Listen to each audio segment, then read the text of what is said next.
Good night, Mr. Dollar.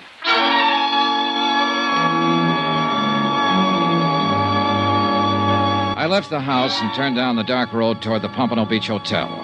I'd planned to pick up a taxi there, but after that unknown visitor came to Mrs. Markey's door, I'd made a slight change in the plans. Whoever it was hadn't been a stranger, that I was sure of. She'd been too nervous when she came back into the room. It was someone she hadn't wanted me to know about, and I was pretty certain I could guess who.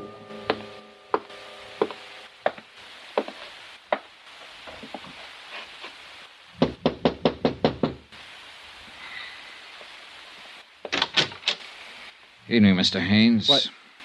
Oh, you're Mr. Dollar, the insurance investigator. Mind if I come in? Well, all right, sure. You, weren't asleep, were you? No, I was just reading. Been here all evening? Yeah, sure I've been here. Why? You haven't been out in the last half hour? I said I'd been here all evening. You weren't down the road at the Markey place a few minutes ago? No, I wasn't. Now, look, I've answered just about all the questions I'm going to you or to anybody else. So what are you trying to get at? What's the point? All right, forget it, Danny. Sure, forget it. It looks like you're out to try the same thing Wilson's doing, trying to tag me on a murder rap. And you're trying to drag Edna into it, Mrs. Markey. Oh, she told me how you talked to her last night. And I suppose you've been over there again this evening. Oh, relax, Danny. I'll tell you one thing right now. You better leave her alone and stop trying to push her around. She doesn't deserve it. She's had too much of that kind of stuff as it is. Oh? From whom, Danny? From Markey, that's from whom. She tell you that? I suppose you'll claim she's lying. You think everybody is lying. But you don't know her like I do. She's a sweet kid, Dollar, and she's had a raw deal out of life. Such as? Markey. The way he treated her, things he made her do. Oh, not when anybody would see it. Pin it on him. He was too smart for that. But she told me about it. And there were plenty of times I could hardly keep from smashing him in the face. Oh, brother, she's got you really set up good. What do you mean by that? If you talk this way to Wilson at the DA's office for 2 minutes, he'd slap a murder indictment on you so fast it'd make your head swim. I didn't kill Markey. Hating a guy is one thing, but I didn't kill him. Yeah, I know. Because he's still alive. Well, maybe he is. I don't know. All I know is what I saw out there that morning. And you saw only as much as he wanted you to see. Well, maybe so. But I'll tell you one thing.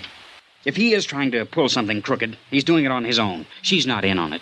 It'd be a little hard for him to collect his own insurance, wouldn't it? Oh, maybe he figured to get it away from her afterward. I don't know what he might be planning on, but I know she's got nothing to do with it. She's a great girl. I've never known anybody like her before. No, I don't imagine you have. I'd lay down my life for her if it ever came to that. And I imagine that's exactly what they were counting on. Good night, Danny.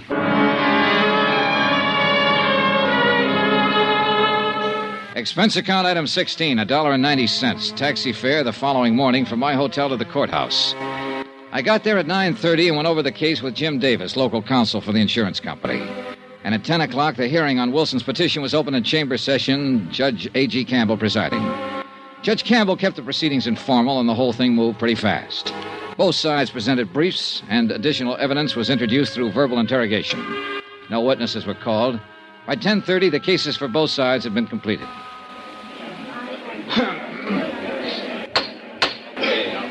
Very well.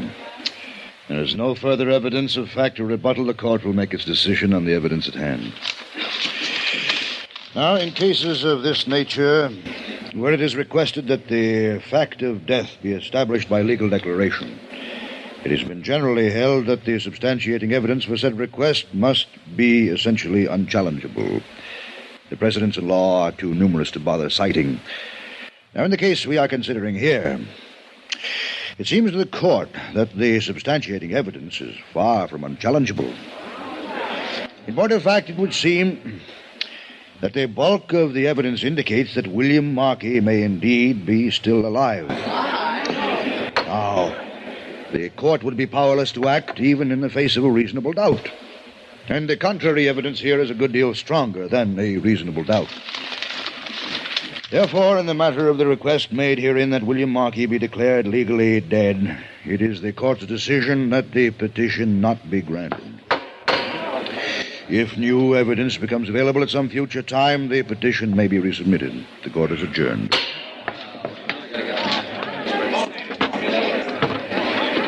Well, looks like you won, Mr. Dollar. I told you what would happen. I sure do hate to see that kid get away with murder. Oh, forget it. Markey is walking around somewhere just as alive as you or I. Well, we've all got a right to our opinions, Mr. Dollar. I say he's floating around out there in the Atlantic somewhere. That's what he meant for us to think. Maybe so, but I... Pardon me, Mr. Wilson. A message was phoned in for you, but they wouldn't let me in the courtroom. Oh, thank you, old man. Will you excuse me, Mr. Dollar? Sure. Go ahead and read it. The minute I step out of that office, somebody's bound to start calling... Well. What's the matter? Mr. Dollar, the Coast Patrol hauled a man's body out of the surf about an hour ago. Been drowned. So? They got a quick check on his prints. It's William Markey.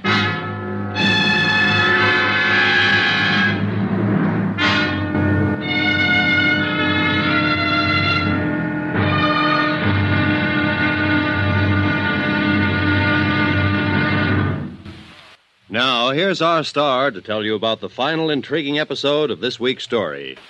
Tomorrow, a dead man tells a tale, but not the tale he was meant to tell, and thereby hangs the wind-up. Join us, won't you?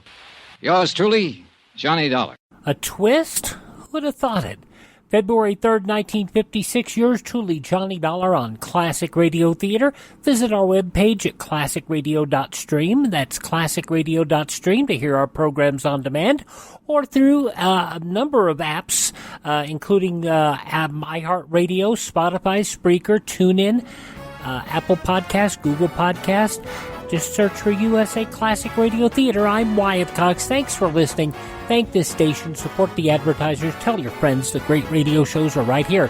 Classic Radio Theater on your favorite radio station and the USA Radio Network.